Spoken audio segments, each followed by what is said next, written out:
Good evening. It is April 30th, and tonight we are going to be reading from Judges 11:1 through 12:15. We're starting John tonight, John 1 through 128, Psalms 101, 1 through 8, and Proverbs 14:14. So every night we like to do the Lord's Prayer before we get started, so join in with me if you don't mind.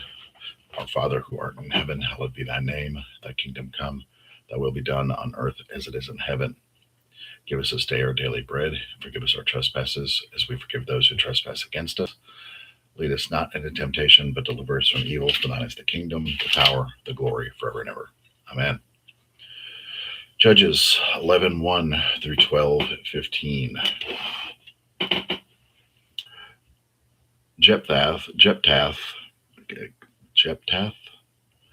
the Gileadite, was one tough warrior. He was the son of a prostitute, but Gilead was his father. Meanwhile, Gilead's legal wife had given him other sons, and when they grew up, his sons threw Jephthah out. They told him, "You're not getting any of our family's inheritance. You're the son of another woman." So Jephthah fled from his brothers and went to live in the land of Tob. Some riffraff joined him and went around with him. Some time pressed, and then the Ammonites started fighting Israel. With the Ammonites at war with them, the elders of Gilead, went to get Jephthah from the land of Tob. They said to Jephthah, "Come, be our general, and we'll fight the Ammonites." But Jephthah said to the elders of the Gilead, "But you hate me. You kicked me out of my family home. So why are you coming to me now? Because you are in trouble, right?" The elders of Gilead replied, "That's it exactly. We've come to you to get you to go with us to fight the Ammonites. You'll be the head of all of us, all the Gileadites." Jephthah addressed the elders of Gilead. "So if you bring me back home to fight the Ammonites, and God gives them to me, I'll be your head. Is that right?" They said, "God is witness between us. Whatever you say, we'll do." Jephthah went along with the elders of Gilead. The people made him their top man and general. And Jephthah repeated what he had said before God in Mizpah. Then Jephthah sent messengers to the king of Ammonites with a message, "What's going on here that you have come into my country picking a fight?" The king of the Ammonites told Jephthah's messengers, "Because Israel took my land when they came up out of Egypt, from the Arnon all the way to Jabbok and to the Jordan. Give it back peacefully, and I'll go." Jephthah again sent messengers to the king of the Ammonites with the message. Jephthah's word: Israel took no Moabite land and no Ammonite land. When they came up from Egypt, Israel went through the desert as far as the Red Sea, arriving at Kadesh. Then Israel sent messengers to the king of Edom, saying, "Let us pass through your land, please." But the king of Edom wouldn't let them. Israel also requested permission from the king of Moab, but he wouldn't let them cross either. So they were stopped in their tracks at Kadesh. So they traveled across the desert and circled around the land of Edom and Moab. They came out of the east of the land and Moab and set up camp on the other side of Arnon. They didn't set foot in Moabite territory, for Arnon was a Moabite border. Israel then sent messengers to the Shihon king of the Amorites at Heshbon, the capital. Israel asked, "Let us pass, please, through your land on the way to our country." But Shihon didn't trust Israel to cut across the land. He got their entire army together, set up camp at Jahaz, and fought Israel. But God, the God of Israel, gave Shihon all his troops to Israel. Israel defeated them.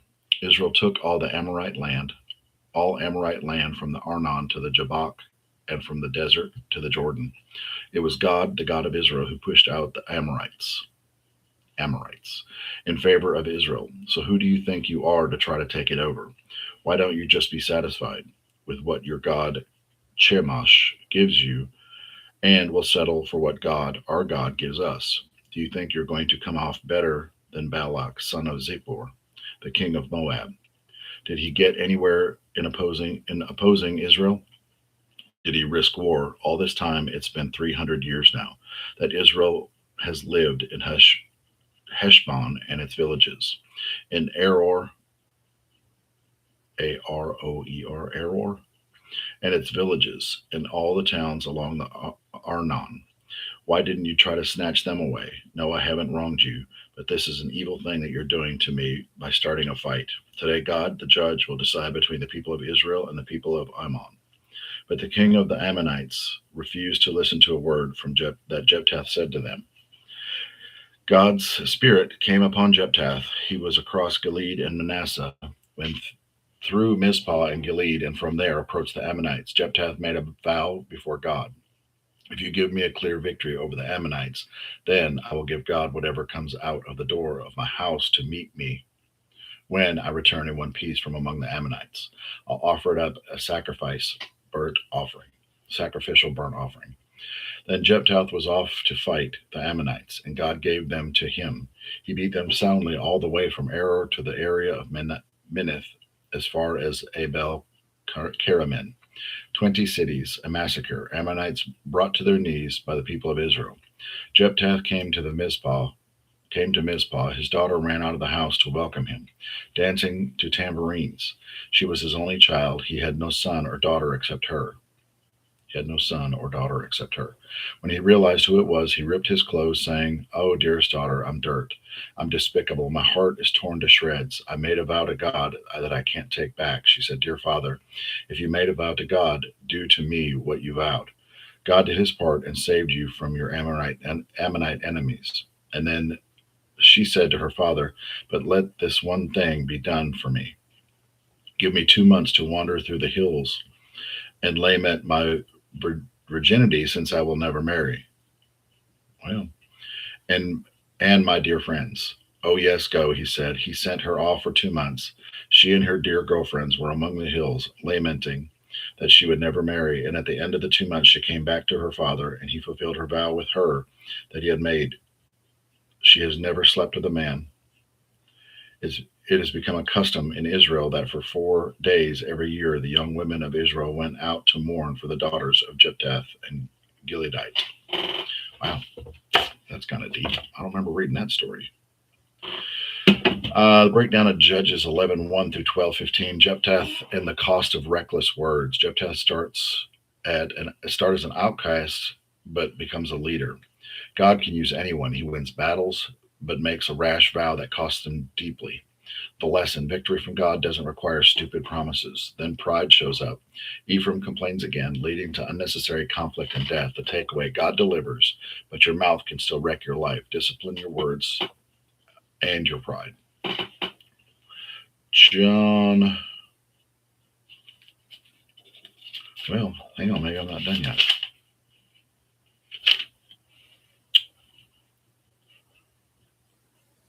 I guess I wasn't done yet. My bad.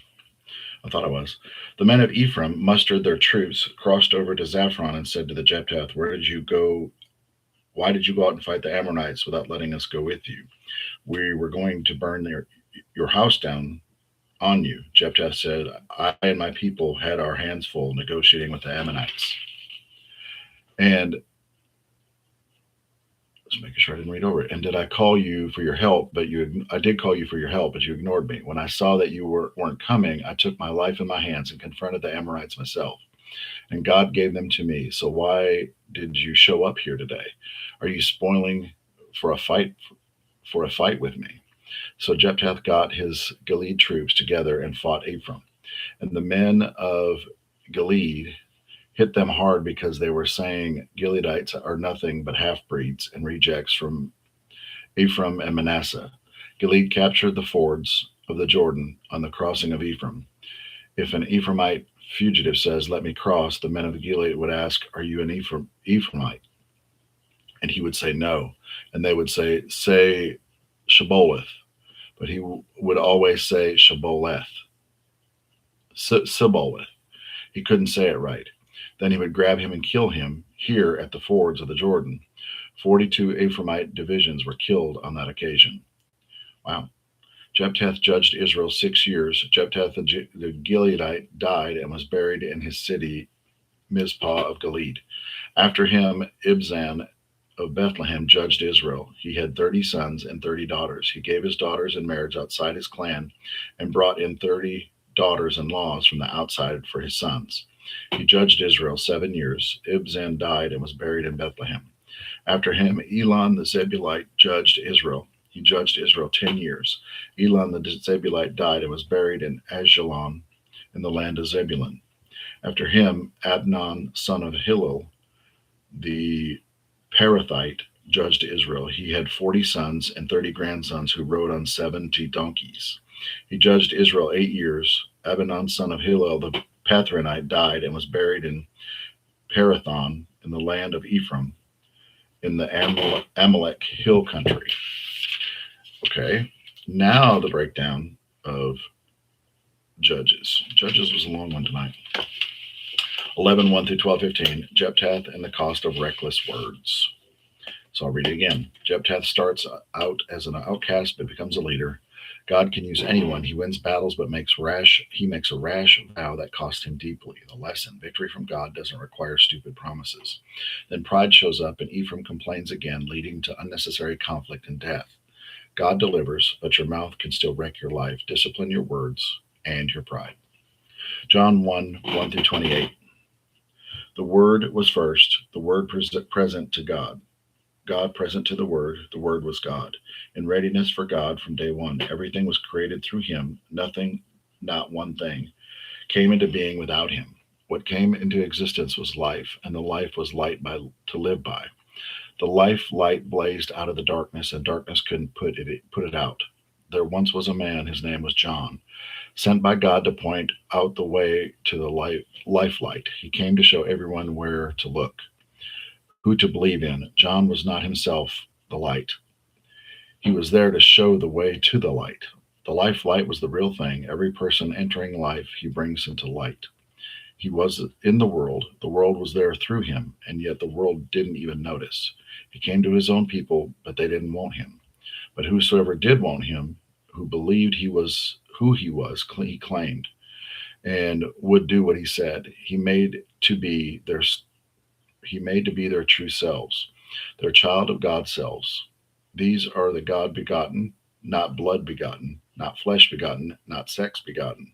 The Word became flesh and blood and moved into the neighborhood, who saw the glory with their own eyes, the one of a kind glory, like Father, like Son, generous inside and out, true true from start to finish. John pointed him out and called, "This is the one I told you was coming after me, but in fact was ahead of me. He has always been ahead of me, and he always had the first word. We all live off his generous abundance. Gift after gift after gift. We got the basics from Moses, and then this exuberant giving and receiving, the endless knowing and understanding. All this came through Jesus, the Messiah. Not one has ever seen God, not so much as a glimpse. The one of a kind God expression who exists the very heart of the Father. He made him plain as day. When Jews from Jerusalem sent a group of priests and officials to ask John who he was completely honest. He didn't evade the question. He told the plain truth. I am not the Messiah. They pressed him. Who then? Elijah? I am not. The prophet? No. Exasperated, he said, who then? We need an answer for those who sent us. Tell us something, anything about yourself. I'm thunder in the desert. Make the road straight for God. I'm doing what the prophet Isaiah preached. Those sent to question him were from the Pharisee party. Now they had a question their own. If you're neither the Messiah nor Elijah nor the prophet, why do you baptize? John answered, I only baptize using water. A person you don't recognize has taken his stand in your midst. He comes after me, but he is not in second place to me. I'm not worthy to hold his coat for him. These conversations took place in Bethany on the other side of the Jordan, where John was baptizing at the time. Breakdown of John 1, 1 through 28. Jesus is not just a man, he is God. This is foundational. Jesus, the Word, was there from the beginning and is God. He brings light into darkness, but many reject him. John the Baptist knows his role. He's not the spotlight, he points to it. The takeaway: Jesus isn't a good teacher, he's the source of life. And like John, your job isn't to be the star, it's to point to him. That's good. Psalms 101, 1 through 8. My theme song is God's love and justice, and I'm singing it right to you. God, I'm finding my way down the road of right living, but how long before you show up? I'm doing the very best I can, and I'm doing it at home where it counts. I refuse to take a second look at corruption, at corrupting people and degrading things. I reject made in canon goods. Stay clear of contamination. The crooked in heart keep their distance. I refuse to shake hands with those who plan evil. I put a gag on the gossip who badmouth his neighbors. I can't stand arrogance, but I have my eye on the salt of the earth people.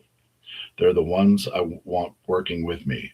Men and women on the straight and narrow, these are the ones I want at my side. But no one who traffics in lies gets a job with me. I have no patience with liars. I'm rounded up all the wicked like cattle and herded them right out of the country. I purged God's city of all who makes a business of evil. Breakdown of Psalms 101, 1 through 8.